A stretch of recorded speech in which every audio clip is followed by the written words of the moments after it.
తెలుగు రాష్ట్రాలలో సంచలనం సృష్టించిన బెట్టింగ్ యాప్స్ కేసులో కీలక పరిణామం చోటు చేసుకుంది. బెట్టింగ్ యాప్స్ను ప్రమోట్ చేసిన వ్యవహారంలో 29 మంది టాలీవుడ్ సెలబ్రిటీలు, కంపెనీలపై ఎన్ఫోర్స్మెంట్ డైరెక్టరేట్ కేసులు నమోదు చేసింది. వీరిలో సినీ నటులు, బుల్లితెర నటులు, యాంకర్లు, సోషల్ మీడియా ఇన్ఫ్లుయెన్సర్లు ఉన్నారు. ఇప్పటికే వీరిపై తెలంగాణ పోలీసులు కేసులు నమోదు చేయడం చర్చనీయాంశమైంది. దేశంలో ఆన్లైన్ మోసాలు నానాటికి పెరుగుతున్న సంగతి తెలిసిందే. వీటిలో బెట్టింగ్ యాప్స్ కూడా ఒకటి. చాప కింద నీరులా యువతకు వీటిని వ్యసనంలో అలవాటు చేస్తున్నారు. ఎంతోమంది ఈ బెట్టింగ్ యాప్స్కి చిక్కి అప్పుల పాలై బలవన్ మరణానికి పాల్పడుతున్నారు.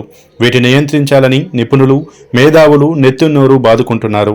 ఎన్నో కుటుంబాలను రోడ్డున పడేసిన ఈ బెట్టింగ్ యాప్స్ను కొందరు సెలబ్రిటీలు ప్రమోట్ చేయడం వల్ల విమర్శలు తెచ్చింది.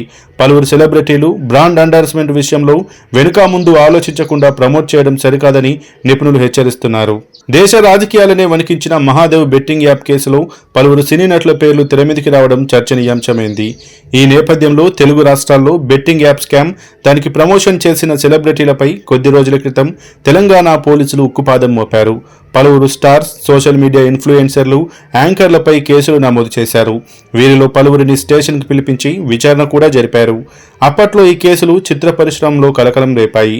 దీనికి తోడు ఓ యూట్యూబర్ ప్రతిరోజు బెట్టింగ్ యాప్స్ ప్రమోట్ చేస్తున్న సెలబ్రిటీల గురించి బయటపెడుతూ వీడియోలు చేయడం మరింత చర్చనీయాంశమైంది.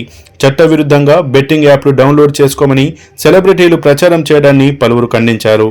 తాజాగా ఈ కేసులోని ఆర్థిక కోణం నేపథ్యంలో ఎన్ఫోర్స్మెంట్ డైరెక్టరేట్ రంగంలోకి దిగింది. 29 మంది సెలబ్రిటీలు, బెట్టింగ్ యాప్ కంపెనీలపై కేసులు నమోదు చేసింది.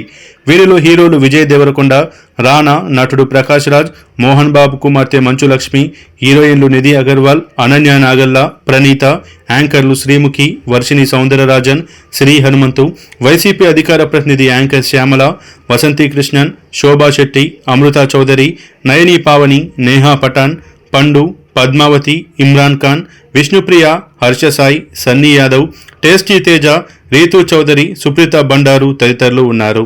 వీరందరిపై బిఎన్ఎస్లోని 318/4, 112 రెడ్ విత్ 49తో పాటు తెలంగాణ గేమింగ్ చట్టంలోని 3(3)(a) 4 సెక్షన్లు, ఐటీ చట్టం 2000, 2008లోని 66D సెక్షన్ల కింద ఎఫ్ఐఆర్లు నమోదు చేశారు.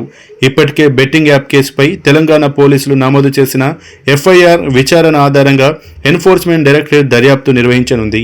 ఈ పరిణామాలతో తెలుగు చిత్ర పరిశ్రమ ఒక్కసారిగా ఉలిక్కిపడింది. ఈ వ్యవహారంపై ఈ 29 మంది సెలబ్రిటీలలో ఎవరైనా స్పందిస్తారని చూడాలి. అయితే ఈ బెట్టింగ్ యాప్లను ప్రమోట్ చేస్తున్న సెలబ్రిటీలపై సజ్జనార్ ఆగ్రహం వ్యక్తం చేశారు.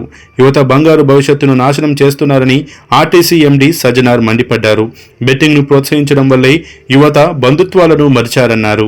చోరీలు, నేరాలు చేస్తూ తల్లిదండ్రులను చంపేస్తున్నారని సజ్జనార్ మండిపడ్డారు. బెట్టింగ్ భూతాన్ని ప్రచారం చేసిన మీరు ప్రధాన కారకులు కాదా అని సజ్జనార్ నిలదీశారు.